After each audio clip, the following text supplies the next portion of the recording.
Comenzamos este nuevo episodio de Hitos de la Historia. Hoy día vamos a hablar de libros relacionados con historia de Chile, algo que obviamente, como nuestro nombre lo dice, Hitos de la Historia, nos interesa mucho conversar. Además, el libro es bastante nuevo, bastante novedoso también, y nos acompaña la autora. El libro se llama Mujeres en la Historia de Chile. Es escrito por María Gabriela Huidobro, decana de la Facultad de Educación y Ciencias Sociales de la Universidad Andrés Bello y también doctora en Historia de la Pontificia Universidad Católica de Chile, que le damos la bienvenida. ¿Cómo está María Gabriela? Bienvenida. Muy bien, gracias Armando. Muchas gracias por la invitación. Bueno, decíamos que el libro es bastante novedoso porque son, como el libro, el título lo dice, mujeres en la historia de Chile, pero son mujeres que quizás para algunos no le hace ruido en cuanto a los nombres. Hay algunas que son más conocidas que otras, pero obviamente son mujeres que han destacado dentro de esta vocación histórica de Chile. La pregunta al inicio siempre para todos los autores es, ¿cómo llegas tú a escribir? ¿Por qué eliges este tema? Y qué te motivó a escribir sobre mujeres en la historia de Chile? ¿Y por qué elegiste las que están en el libro? Mira, la verdad es que llevo años circunstancialmente encontrándome en algunas investigaciones de historia con distintas mujeres que han participado en los más diversos procesos a lo largo de la historia de Chile. Y siempre me fueron sorprendiendo, sobre todo, no solamente por los méritos de ellas, sino por lo poco conocidas que son. O sea, que uno llegue recién en el ejercicio de la investigación histórica a lo largo de los años a conocerlas, salta a la vista en el fondo en respecto de su ausencia y comienza una inquietud en el fondo por ver qué podría hacer uno para tratar de difundir más sus nombres y finalmente ayudar a completar una historia que yo siento que si no menciona a las mujeres nunca va a ser una historia en plenitud. Entonces, esa fue en parte la motivación y que va de la mano también con la posibilidad de hacer una historia que ojalá no esté orientada solamente a la producción académica, al ámbito de los historiadores, sino que ojalá llegue también a otro público lector, a ese que le gusta la cultura, que le gusta la historia, que quiere entretenerse o sorprenderse con ella. Y creo que este libro justamente a lo que apunta es precisamente a eso, a quien puede estar interesado en conocer el pasado de Chile desde otra perspectiva. Hay algo que siempre le hemos pedido que nos comenten a los historiadores y historiadoras. Algunos premios nacionales de historia, de hecho, han hecho el ejercicio. Porque tú lo decías, la masificación de ciertos temas, por ejemplo, las mujeres u otros en la historia de Chile, es algo que falta, está al debe la historia, por así decirlo. Pero el origen y causa de eso es ¿por qué? ¿Por la historiografía? ¿Por los historiadores?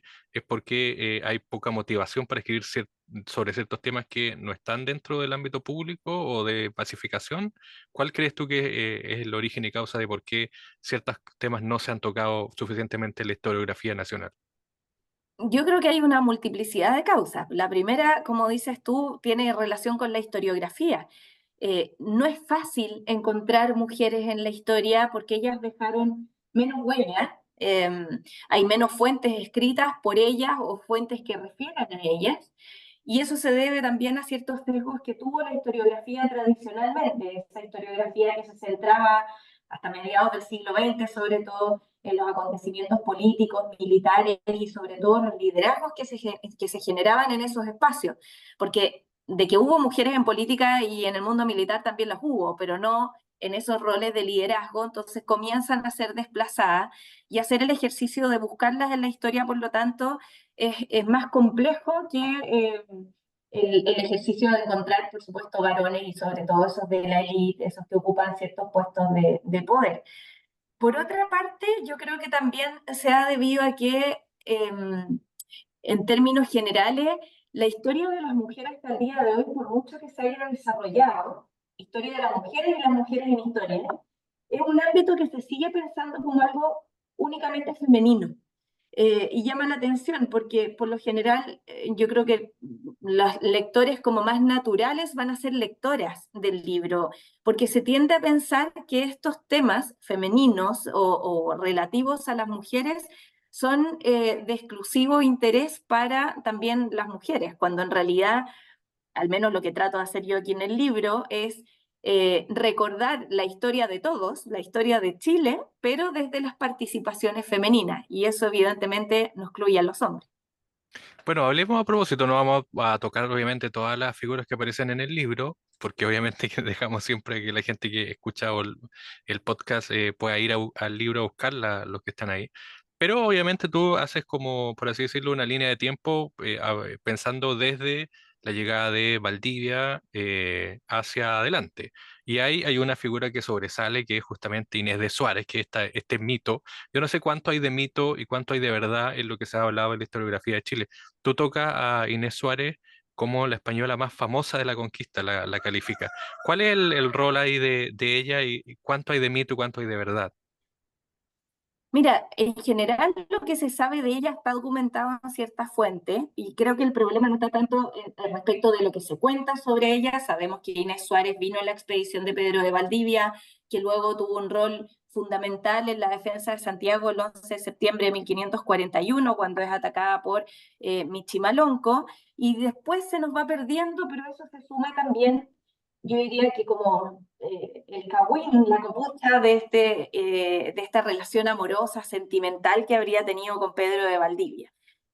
Y la verdad es que lo que trata de hacer este capítulo no es tanto desmentir o no estos hechos, sino tratar de reflexionar respecto del peso histórico y el juicio histórico que ha pesado sobre la memoria acerca de Inés Suárez, que se relaciona siempre con la amante de Pedro de Valdivia o simplemente con esta anécdota en el fondo de que le tocó estar en el lugar y en el momento preciso para defender Santiago, pero no se hace un trabajo de fondo respecto de reflexionar o dimensionar lo que significó para una mujer venir en una expedición formada por hombres solamente, había otras mujeres, pero eran yanaconas en la expedición, y no solo llegar a Chile, sino que instalarse y realizar todas las labores que hacían sus compañeros de armas también, como para poder ella subsistir aquí y proyectar una vida. Entonces, el capítulo está volcado en parte a eso, a tratar de encontrar, de reconstruir parte de esa historia que por lo general no se recuerda. Y lo otro, cuestionar este calificativo, esto de ser la amante de, que no ocurre solamente con ella, ocurre con muchas mujeres que se les recuerda en la historia por ser la pareja de, o por ser la hija, por ser la madre, y no por sus propios méritos.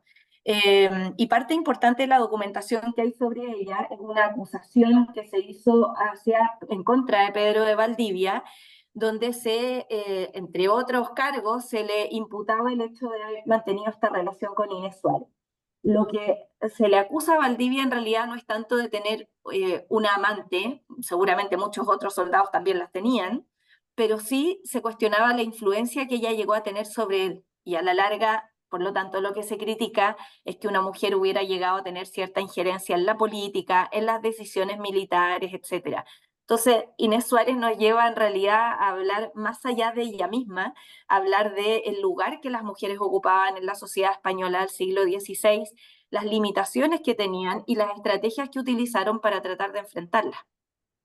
Bueno, a propósito de estrategia, está también, este también yo creo que es como de esta historia populares o, no sé, historias que se han ido masificando también con mito y realidad, que es Catalina de Erauso, ¿no es cierto? Esta mujer que siendo un soldado era mujer, ¿ya? Por así decirlo. Claro. Y Em, no solo mujer, era religiosa. Claro, además encima. Entonces, cómo ella también, por así decirlo, ha ido quedando, no sé si socavada o disminuida en una historia que da para cualquier película del siglo XXI, siglo XX de Hollywood Cierto. o de otras cosas. Volvemos a lo mismo finalmente. ¿Por qué la historiografía se ha empeñado en ciertos mitos, en ciertas frases, en ir calificando a las mujeres de cierta manera cuando la historia por sí solas son ya muy entretenidas, muy masivas, muy interesantes de conocer? Claro, por lo general estas mujeres de quienes quedó registro histórico, se las ha recordado precisamente porque o desafiaron o sobrepasaron esos límites de aquello que se reconocía como estrictamente femenino y esos roles que le correspondían a las mujeres. Inés Suárez lo hace viniendo soltera o viuda más bien a Chile y relacionándose con Valdivia en las tomas de decisiones. Y con Catalina de Erauso, más conocida como la monja alférez, pasa un poco lo mismo. Pero eso significa que una vez que ellas desafían esos límites, también les cae el juicio de la historia y por lo general se las cuestiona o en el caso de la monja alférez en parte también se la margina de los relatos principales. Ella es una mujer que eh, se vio forzada en el fondo a ser una religiosa porque sus padres la incorporaron a un convento a muy temprana edad en España y la estrategia de ella para poder huir ya de adolescente de ese destino que le había sido impuesto y que ella no buscaba era vestirse de hombre, escapar y ocultar su identidad para que no la devolvieran al convento, básicamente. Pero termina apropiándose de un personaje masculino, viaja así a América y se integra en las tropas españolas que participan de la Guerra de Arauco. No solo eso, luego también va a pasar hacia Argentina, va a tener todo un itinerario en el fondo como un soldado y además no es que solamente ose participar de la guerra, sino que también escribe su propia memoria, lo que ya también es aún más extraordinario. Entonces creo que si es que en el caso de ella tenemos su propio testimonio, uno podría dudar de todas maneras de la autoría. Eh, tenemos su propio testimonio, aún así ella no ha llegado a ser tan conocida como podría serlo, quizás porque la misma historiografía se encargó de dejarla a un lado, dado que ella no respondía al estereotipo o al arquetipo en el fondo que se esperaba de una mujer para su época. Su caso puede ser considerado bien escandaloso en ese sentido, porque finalmente no es una mujer solo que viste como hombre, sino que en algún minuto asume la voz de un hombre y solo al final de su vida recupera su identidad femenina. Así que es un caso interesantísimo de estudiar, pero que llama la atención, como dices tú, que haya sido tan poco conocido, que esté tan poco incorporado en nuestra memoria popular. Bueno, otra figura también es Janequeo. Tú de hecho lo sitúas en el tema de las heroínas de la guerra de Arauco. También hay la gracia de los españoles que parece que llevaban registro, entonces uno puede conocer también, más allá de lo que hayan escrito sobre las mujeres, también hay una fuente, por así decirlo, escrita que nos da, por así decirlo, la virtud de conocer la otra parte, que eran los mapuches. Janequeo también es una figura ahí, que tiende a destacarse dentro de su misma cultura. Claro, sobre Janequeo nosotros podemos saber por dos fuentes principales, Diego de Rosales y Alonso Valle. Que hablan de un caso excepcional en el fondo, una mujer mapuche que una vez que muere su esposo decide ella vengar la muerte de él y tomar el liderazgo de las tropas que él había dejado descabezadas básicamente y logra mantener en cierta tensión a las tropas españolas de un año para otro finalmente, además congregando y de una manera bien brutal también a las fuerzas mapuche a unirse bajo su liderazgo.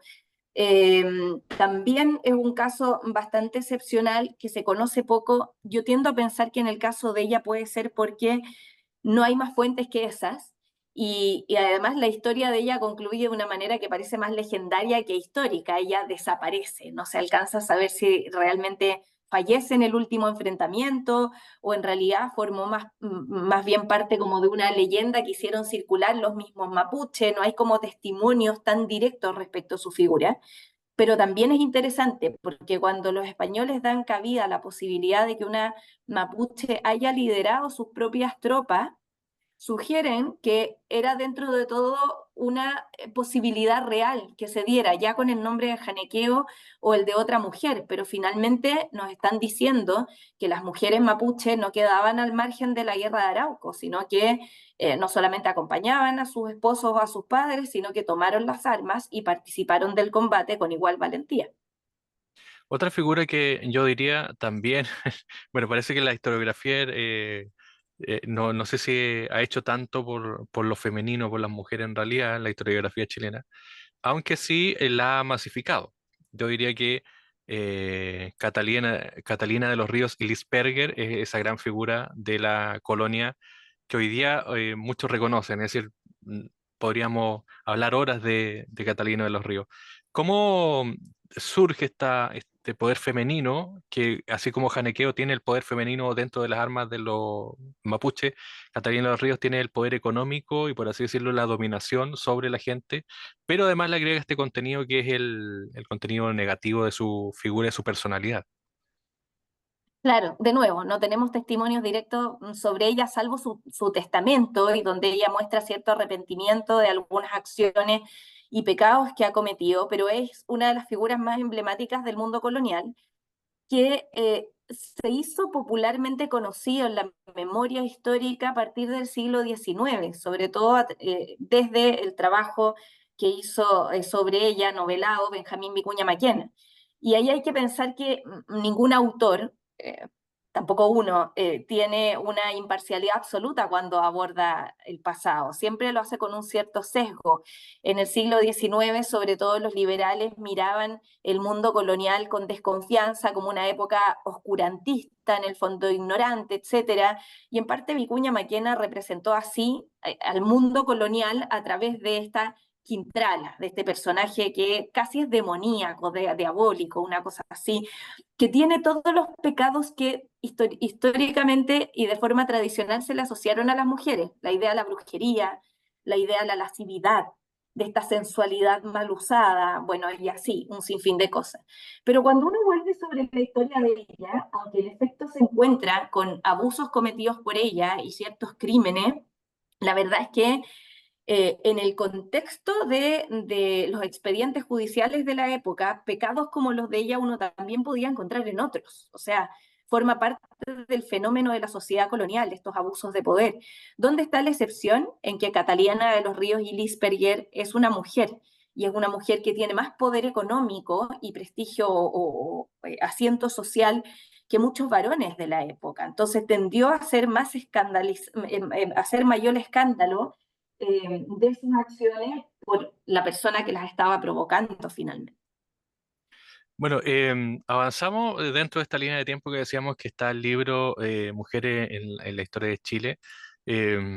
Pasamos ya la colonia, vamos a la independencia. Y ahí también hay otra figura que tiene mito y realidad, porque también la cultura popular, la música o la historiografía también la ha ido encauzando, pero es una figura un poco más cercana porque hay datos más concretos de ella, que es Javiera Carrera, que es esta gran figura también que dicen que propiciaba que sus hermanos tomaran acciones, pero propiciadas por ella, es decir, algunas acciones de los Carrera que habrían sido propiciadas por su hermana Javiera.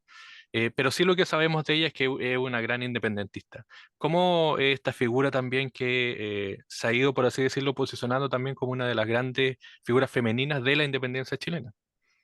Sí, yo creo que nuestra historiografía la reconoce como la madre de la patria, pero lamentablemente fundamenta ese calificativo a través de ciertas anécdotas, más que el reconocimiento de todo lo que ella hizo por el proceso de independencia y construcción de la República. A ella, claro, se la asocia como, de nuevo, la hermana de, en este caso, José Miguel Carrera, Juan José y Luis Carrera, y también se la reconoce por ciertos gestos anecdóticos, pues, esto de que habría bordado la primera bandera y bueno, esta canción que luego también se le imagina bailando la refalosa, pero en particular ella dejó muchos testimonios de su participación. Ella así iba a escribir cartas, a mantener una relación epistolar con sus hermanos y también con su esposo, y eso permite encontrar la voz política de esta mujer y su compromiso con la causa patria por la cual estaba dispuesta a dar su vida. Es más, ella renunció a su maternidad durante 10 años, dejó a sus hijos y a su esposo en Chile para ir a reorganizar la causa patria al otro lado de la cordillera, en Argentina. Solo va a poder volver cuando abdica Bernardo Higgins, a quien temía, obviamente después de que sus hermanos habían sido fusilados, pero es una mujer que finalmente renuncia al destino que pudo haber tenido. Su esposo era un español de prestigio, ella podría haber tratado de defender la causa realista o luego partir también al extranjero, pero decide poner como prioridad el proyecto de patria que la movía, y el capítulo está hecho para tratar de reconocerle este mérito. Lo mismo que el de otras mujeres que se alían con ella y que generan toda una red de espionaje, de intercambio de comunicación para mantener informadas a las tropas patriotas, que de verdad es fascinante. No es solo Javiera Carrera tampoco, es su red de amigas también y de otras desconocidas que a lo largo del territorio apoyaron la causa independentista y la hicieron posible. Bueno, no vamos a poder hablar de todas las figuras porque quedan algunas en el camino, pero el libro obviamente las contiene a todas, así que pueden buscar el libro de María Gabriela Huidobro, Mujeres de la Historia de Chile. Otras figuras también que yo diría, bueno, como muchos soldados de la Guerra del Pacífico no tuvieron el reconocimiento que el Estado o el país les debía, menos aún las cantineras, algunas figuras que murieron en la pobreza, que lucharon por el país, que tiene toda esta mitología también, esta exaltación femenina de las cantineras de la Guerra del Pacífico. Ahí hay como dos o tres que están en el libro y que también destacan, pero nuevamente con esta figura de la historiografía chilena que, por así decirlo, la encausa como acompañantes de o personas que rodeaban a estas figuras masculinas, ¿o no? Claro, es que lo cierto es que muchas cantineras se enrolaron primero en la guerra de la Confederación contra la Confederación Perú-Boliviana y luego en la guerra del Pacífico para poder acompañar o a sus hijos o a su esposo o hermanos, padres, etcétera. Pero el hecho de que se hayan enrolado movidas por eso, no todas, otras quisieron enrolarse voluntariamente y tenían una vida como mujeres solteras, no le resta mérito al hecho de que ellas hayan realizado acciones por sí mismas. Pero claro, la historiografía tradicional solía como romantizarlas, entonces eso lo puede ver uno para el caso de la guerra contra la Confederación Perú-Boliviana, en el ejemplo de la sargento Candelaria, de Candelaria Pérez, que es una mujer que hizo su vida por sí misma, una mujer originaria de la Chimba, de un contexto popular, y que termina viviendo en Perú cuando estalla la guerra y por eso se enrola finalmente para apoyar la causa chilena. Y claro, la historiografía tendía a mostrar que la culminación heroica de su vida se dio cuando un capitán del ejército, en el fondo, del batallón al que ella formaba parte, muere y ella habría estado enamorada de él y parece que por eso entonces habría tomado sus armas y defiende a Chile en la batalla de Pan de Azúcar, cuando en realidad eso del amorío está puesto después. Ella no se sumó a este batallón por un amor, ella se sumó por la causa chilena. Y si defiende la causa chilena hasta el final es porque se mueve por estos propósitos trascendentes. Pero como dices tú, ella, al igual que muchas otras, terminan recibiendo lo que por eso se conoció así como el pago de Chile, porque todo ese sacrificio, esa entrega con el tiempo se fue olvidando y terminó falleciendo en el olvido. Me quedan como tres o cuatro figuras. El siglo XIX yo diría que son también las que destacan porque ahí ya, por así decirlo, el país empieza a avanzar, empieza como a democratizarse un poco más y vienen las primeras mujeres universitarias. Está obviamente grabado en nuestra mente la primera mujer médico, que es Eloísa Díaz, y también otra figura trascendental, Ernestina Pérez. Em, cómo están abordadas hoy día ellas, porque ellas sí, sobre todo Eloísa Díaz, ha tenido un reconocimiento que, por así decirlo, se le ha entregado por su vocación y también por su trabajo. Así es, y mira, es curioso, pero Ernestina Pérez se tituló solo una semana después de Eloísa. Pero claro, siempre el que sale primero tiene más luces.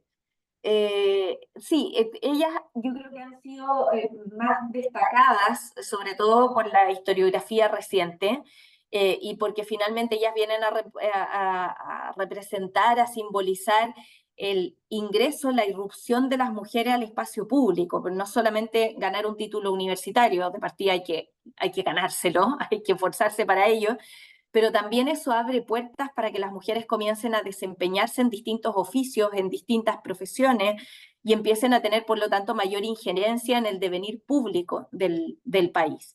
Pero también nos pasa que solemos recordarlas por el hito. Entonces, Eloísa Díaz es la primera médica en Chile y es la primera mujer, además, en ingresar a la Universidad de Chile. Pero luego ella siguió, al igual que Cristina Pérez, una trayectoria sumamente destacada como profesionales. Ambas se desempeñaron sobre todo en dos ámbitos que uno podría decir son hasta cierto punto femeninos. La preocupación por los niños, sobre todo por la alimentación de los niños de contextos vulnerables, Y por otra parte se preocuparon también de ámbitos ginecológicos y de salud sexual, por ejemplo, de salud reproductiva. Entonces, no es solamente el hecho de que ellas se hayan titulado, sino que además después desplegaron una vocación pública de servicio notable. Lograron que se cambiaran las políticas públicas en ámbitos educativos y de salud, que hay que reconocerles también en su mérito. Y en parte eso es lo que se hizo mientras ellas estuvieron en vida, pero a poco esas huellas se van borrando y nos vamos quedando solamente con la anécdota de que ellas fueron las primeras a entrar a un aula universitaria. Bueno, el siglo XX también trae, por así decirlo, cambios radicales, es decir, ahí ya las mujeres toman, por así decirlo, la figuración de primera línea. Y está también, obviamente, yo diría, bueno, está Teresa Wilsmont, que es justamente la intelectualidad o esta feminidad, esta identidad propia de esta mujer que también es una mujer muy aguerrida, que es una figura por sí sola muy, muy potente, pero también está el otro lado que es esta lucha, por así decirlo, por los derechos de las mujeres, que está Elena Cafarena, que también es una gran figura dentro del siglo XX. ¿Cómo mirar esas dos figuras, tanto en lo popular o en la poesía o en la mirada más intelectual, frente también a esta lucha que da Elena Cafarena con otras para poder igualar, obviamente, la cancha frente a los hombres? Sí, lo interesante de ellas es que uno las tiende a reconocer como dentro de un mismo grupo. Son las mujeres que se formaron a principios del siglo XX, en el caso de Teresa Wilms a fines del siglo XIX, pero son relativamente contemporáneas, que participaron de los primeros esfuerzos colectivos por generar ciertas corrientes intelectuales que definieran el feminismo, pero que es difícil entenderlas una a una por separado. Y un poco el ejercicio que está hecho en el libro es ponerlas en diálogo, porque ellas lo estuvieron, todas se conocían en el fondo. Y ahí podemos sumar a otras, a Inés Echeverría Bello, a Delia Rojas, a la misma Gabriela Mistral, que tuvo, pese a las amplias diferencias de ideas que tuvo con Elena Cafarena, le tuvo particular cariño o admiración. Entonces, lo interesante es tratar de ponerlas en diálogo, porque es la única manera de entender finalmente cómo este feminismo fue decantando y fue logrando ciertas conquistas. Ellas mismas no estaban todas de acuerdo con qué entendían por el feminismo. Teresa Wilmont más bien fue una sobreviviente de las penas que le tocó enfrentar en su vida y utilizó la literatura para canalizar dichas penas, pero también desafió en parte los códigos sociales de su época. Elena Cafarena, en cambio, tenía un programa político mucho más claro y a lo largo de todo el siglo XX trató de desarrollarlo, de llevarlo a cabo y de lidiar con otras mujeres que no pensaban como ella. Entonces, lo interesante y lo entretenido también es imaginarlas cuando ellas ocuparon estos espacios para difundir voces públicas, columnas de diario, revistas, encuentros que hacían, imaginarlas debatiendo todas finalmente con un propósito que termina siendo común y que es tratar de avanzar en las oportunidades para las mujeres. Bueno, tú la mencionaste, terminamos con Gabriela Mistral, que es esta gran figura, ¿no es cierto? Ya podríamos así decirlo, es como la gran figura femenina del siglo XX, que se ha escrito muchísimo, que se ha hablado muchísimo. Está también esta figura de su vida personal, que también es un tema que se ha venido debatiendo ahora, porque parece que como que no estaba no se había escrito mucho, no se había querido explicitar cómo era también su vida personal, que es parte de su realidad, y de sus escritos también, de su figura trascendental, de la ayuda, por ejemplo, en la educación mexicana, o sus escritos acá en Chile también. Em, ¿Qué vamos a encontrar de Mistral contenido en el libro? Sí, mira, es un desafío abordarla, porque así como dices tú que tiene tanto por descubrir, también ha inspirado, sobre todo en el último tiempo, tantos estudios y nuevas biografías sobre ella, y de todas maneras se lo merece, porque la cantidad de experiencia, de reflexiones y de escritos que ella desarrolló va mucho más allá de la poesía, por la que tradicionalmente la reconocimos cuando era más bien la premio Nobel de Chile, y ese era el mérito que le asociábamos. En el intento de ofrecer algo distinto sobre Gabriela Mistral, la propuesta está en ponerla, como decía recién, en diálogo con estas otras mujeres precursoras y muchas feministas de comienzos del siglo XX, porque ella también aportó a ese debate. Y sobre todo desde la perspectiva de que ahora los movimientos feministas en parte han asociado su imagen también, incluso la hemos podido ver como un ícono visual de ciertos movimientos feministas. Y ahí partí más bien como de un cuestionamiento personal, si le viene en el fondo, si le queda ese sallo o no. Porque más bien Gabriela Mistral fue una figura conflictuada consigo mismo y consigo misma y con su tiempo. Ella nunca quiso declararse feminista. Las feministas la invitaron a distintos movimientos e iniciativas porque sabían que ella, su voz era una voz importante de reconocimiento internacional, pero ella tenía una mirada crítica respecto de las estrategias que estaba tomando el feminismo y en algún minuto entró en abierta polémica con algunas otras mujeres que no la comprendieron. No es que ella, no, que ella estuviera contra el feminismo, sino que más bien sentía que ese feminismo que se estaba desarrollando en Chile no la representaba, sobre todo porque no representaba las voces de mujeres más populares. Sentía que el feminismo era una tendencia más bien de élite y eso no fue bien tomado por estas feministas y de ahí la diferencia. Entonces el capítulo, luego de revisar, por supuesto, la biografía para poder entender la originalidad de su pensamiento, que yo creo nace del hecho de que ella se formó a sí misma, es que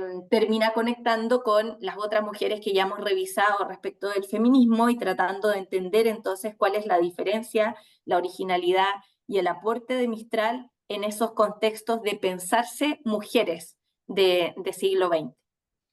María Gabriela Huidobro es autora del libro Mujeres en la historia de Chile. Muchas gracias por el tiempo, gracias por además poder comentar sobre estas figuras que están ahí. Ahí quedaron obviamente algunas que están contenidas en el libro, es un libro muy extenso, pero además muy interesante porque nos permite ir viendo cómo ha ido la evolución también de nuestro país, que es femenino y masculino, ¿ya? Para que los historiadores, sobre todo no sé si la historiografía más clásica tiene ahí un deber de ponerse al día, pero por lo menos el libro está ahí Mujeres en la historia de Chile, de María Gabriela Huidobro. Gracias por el tiempo, gracias por conversar con nosotros y gracias también por el libro. Muchas gracias Armando por la invitación, por esta conversación y ojalá que se animen a leer el libro, sobre todo que se entusiasmen por tratar de conocer un poquitito más de nuestra historia o desde esta perspectiva, en este caso femenina.